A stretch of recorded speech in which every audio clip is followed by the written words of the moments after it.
Hebrews 11 is a familiar chapter to most of us, also known as the Hall of Faith. It provides a lengthy list of men and women all walking in different circumstances, but all of them had a determination to follow God and keep their faith. I recently went to a baseball game, and they had a Hall of Famer, Juan Gonzalez, throw out the first pitch.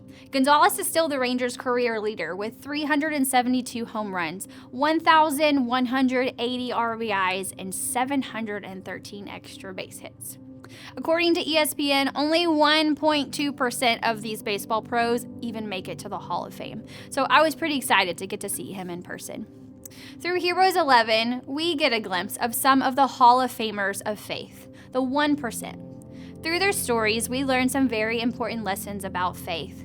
First, faith is needed for the unseen and the unknown. Verse 1 says the definition of faith.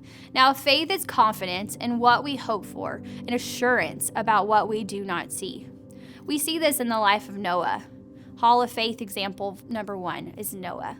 By faith, Noah, when warned about things not yet seen, in holy fear built an ark to save his family. By his faith, he condemned the world and became heir of the righteousness that is in keeping with faith. Second of all, faith is a choice.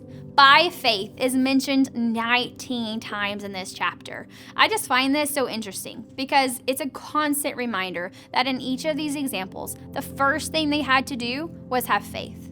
But not only just have faith, but act in that faith. Faith isn't just believing in something, it's doing something. It's making a choice to be obedient to God.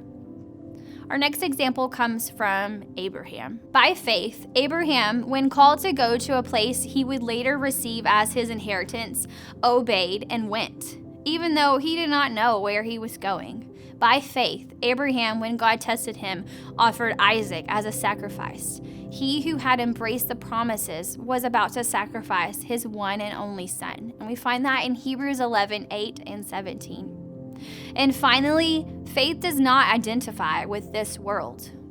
If we look in the life of Moses, we can see this. By faith, Moses, when he had grown up, refused to be known as the son of Pharaoh's daughter.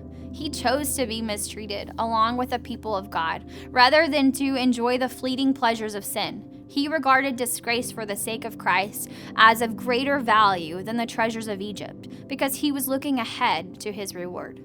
By faith, he left Egypt, not fearing the king's anger. He persevered because he saw him who is invisible. We find that in Hebrews 11, 24 through 27.